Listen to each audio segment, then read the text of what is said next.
اعوذ باللہ من الشیطان الرجیم بسم اللہ الرحمن الرحیم الحمد للہ رب العالمین والصلاة والسلام علی اشرف الانبیاء والمرسلین وعلى آلہ الطیبین الطاہرین المعصومین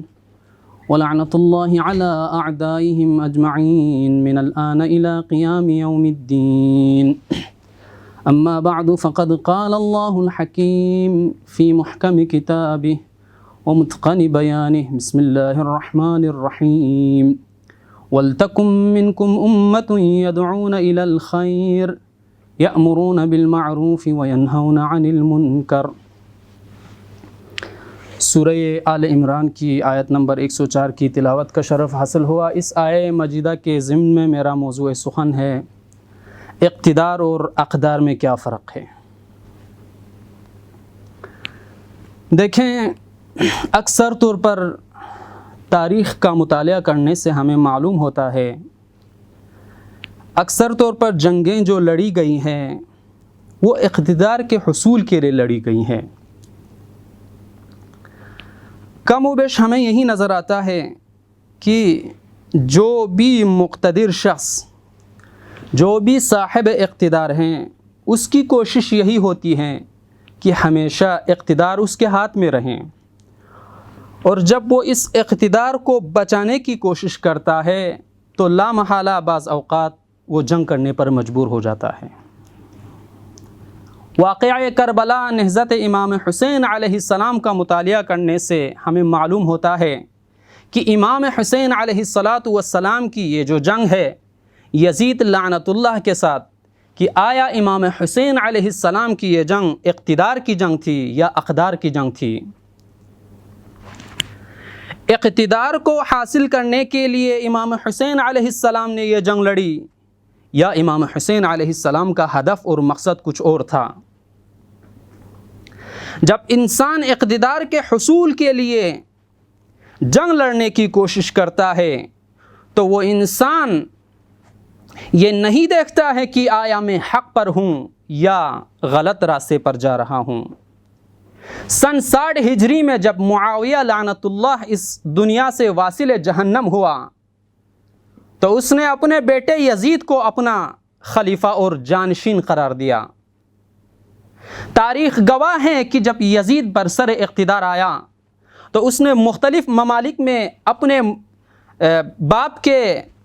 نمائندے جو موجود تھے ان کو مختلف طریقوں سے خط لکھے۔ انہی میں سے ایک جو نمائندہ ولید تھا، اس کا مدینے کا والی،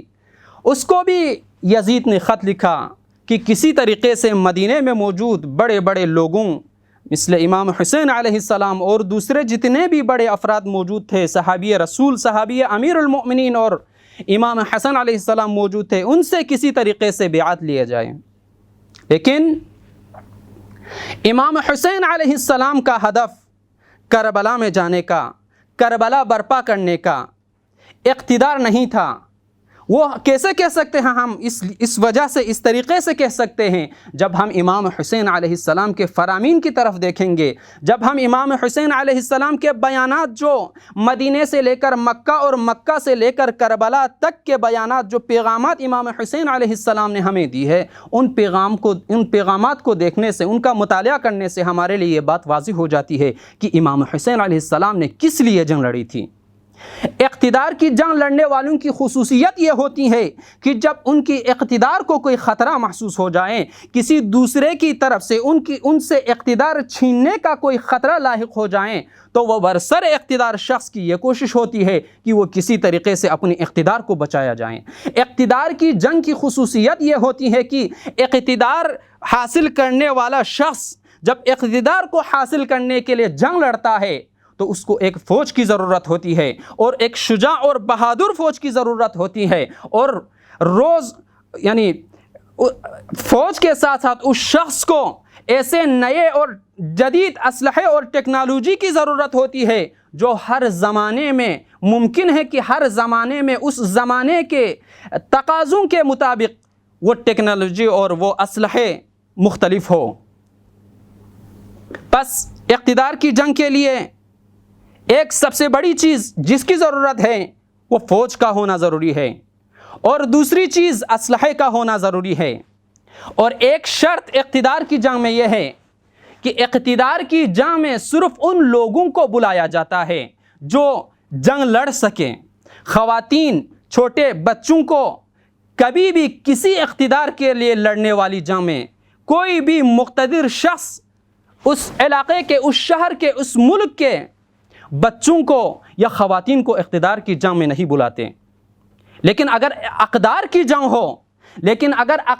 جنگ ہو تو اس اقدار کی جنگ میں انسانوں کی نوعیت کے حوالے سے کوئی فرق نہیں ہے، اس لیے کہ اقدار کی جنگ لڑنے کے لیے ممکن ہے ایک 90 سالہ شخص بھی شرکت کریں، اقدار کی جنگ لڑنے کے لیے ممکن ہے ایک 6 ماہ کا بچہ بھی شامل ہو جائیں، اور اس کے علاوہ اس سے بڑھ کر اقدار کی جنگ لڑنے کے لیے ممکن ہے کہ خواتین بھی شرکت کریں۔ لہٰذا ہم جب یزید لعنت اللہ علیہ کے فوج کی کیفیت اور ظاہری کیفیت کو دیکھیں اور امام حسین علیہ السلام کے فوج کی کیفیت کو دیکھیں تو معلوم ہوتا ہے کہ امام حسین علیہ السلام کی فوج کی کیفیت یہ تھی کہ امام حسین علیہ السلام کی فوج میں جوان افراد بھی شامل تھے، بوڑھے بھی شامل تھے، بچے بھی شامل تھے، خواتین بھی شامل تھی۔ لیکن یزید کے فوج کی طرف دیکھیں تو عرب کے نامور پہلوانوں کے علاوہ نہ خواتین کہیں پہ نظر آتی ہے اور نہ ہی چھوٹے بچے۔ پس معلوم ہوتا ہے، تاریخ لکھنے والے علماء بیان کرتے ہیں کہ امام حسین علیہ السلام کی جنگ یقیناً اقدار کی جنگ تھی۔ کیوں؟ اس لیے کہ جب امام حسین علیہ السلام تک ولید نے یزید کا پیغام پہنچایا تو اس وقت امام حسین علیہ السلام نے کیا جواب فرمایا؟ وعلی الاسلام السلام اذ قد بلیت الامہ براع مثل یزید۔ امام حسین علیہ السلام نے اپنا ہدف بتا دیا تھا، امام حسین نے یہاں اپنا مقصد بیان کر دیا تھا۔ کس طریقے سے؟ امام نے فرمایا کہ جب اس اسلام کی زمام حکومت یزید جیسے فاسق و فاجر شخص کے ہاتھ میں آ جائیں تو اس وقت اس اسلام کا فاتحہ پڑھ لینا چاہیے۔ کیوں؟ اس لیے کہ جب یزید جیسے فاسق و فاجر شخص برسر اقتدار آ جائے، سلطنت اس کے ہاتھ میں آ جائے، تو اسلام کی جو قدریں ہیں، جو اقدار ہیں، وہ اس فاسق و فاجر شخص کی کرتوت اور اس کے کردار کی وجہ سے وہ تمام اقدار پائمال ہو جائے گی۔ جیسا کہ یزید نے یہ اعلان کر دیا تھا کہ کوئی خدا نامی، کوئی کتاب نامی، کوئی اسلام نامی کوئی چیز نہیں ہے، یہ سب بنی ہاشم کا کھیل ہے۔ لہٰذا یزید نے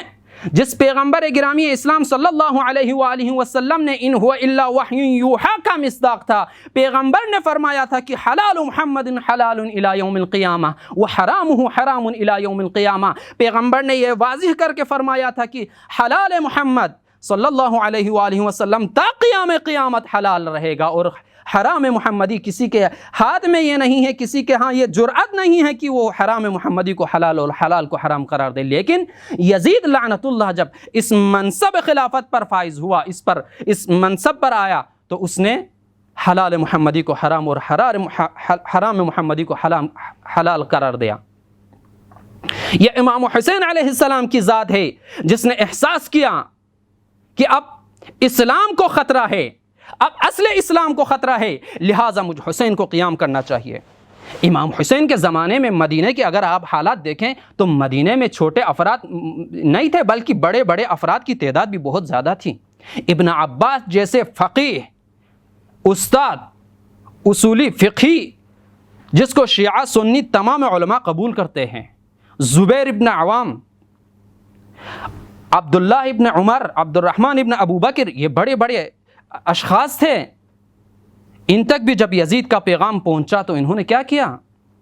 دیکھیں، حسین اور یزید، حسین اور غیر حسین میں فرق یہ ہے، حسین کے ماننے والوں اور یزید کے ماننے والوں میں فرق یہی ہے، احساس ذمہ داری کا ثبوت دے رہے ہیں حسین ہمیں، ہم اور آپ کو یہ درس دے رہے ہیں حسین کی۔ جو شخص یہ دعویٰ کرتا ہو کہ میں حسینی ہوں، میں عاشورائی ہوں، میں علوی ہوں، میں کربلائی ہوں، اس شخص کو حسین کے کردار پر عمل کرنے کی ضرورت ہے، حسین کا پیروکار بننے کی ضرورت ہے۔ اس لیے کہ حسین علیہ السلام کے زمانے میں ابن عباس نے درس و تدریس، تعلیم و تربیت کو فوقیت دے کر مدینے میں رہنے کو اپنا وظیفہ سمجھا۔ عبداللہ ابن عمر نے یہ سوچا کہ یزید کے ساتھ برسر پیکر آ کر کیا کرنا ہے، مدینے سے باہر کسی جگہ پر اپنے بچوں کو لے جا کر وہاں پہ عبادت خدا میں مشغول ہو گیا۔ لیکن حسین ابن علی ان سب سے برعکس، حسین ابن علی یہ اعلان کرتے ہوئے جاتے ہیں کہ اپنے بھائی محمد ابن حنفیہ کے جواب میں حسین نے کیا فرمایا کہ ان اللہ، میرے نانا نے مجھے خواب میں یہ فرمایا ہے کہ ان اللہ شاء ان یراک قتیلا، میرے بیٹے حسین اللہ کی مشیت یہ ہے کہ وہ تجھے شہید دیکھنا چاہتا ہے۔ تو محمد ابن حنفیہ نے سوال کیا کہ مولا پھر یہ آپ کی بہنیں، بیٹیاں، بچوں کو آپ کیوں لے کر جا رہے ہیں؟ تو فرمایا وَيَرَاهُنَّ سَبَايَا، یہ حسین کا پیغام ہے کہ حسین اقدار کی جنگ لڑنا چاہ رہے تھے، لہٰذا اقدار کی جنگ میں ضروری یہی ہے کہ ہر قسم کا فرد حسینی بن کر، حسینی کردار پر عمل کر کے ہر شخص کی ذمہ داری یہ ہے کہ وہ شخص قیام کرے اور امر بالمعروف کو تازہ کرے۔ السلام علیکم ورحمۃ اللہ وبرکاتہ۔ اللهم صل على محمد وآل محمد، اللهم صل على محمد وآل محمد۔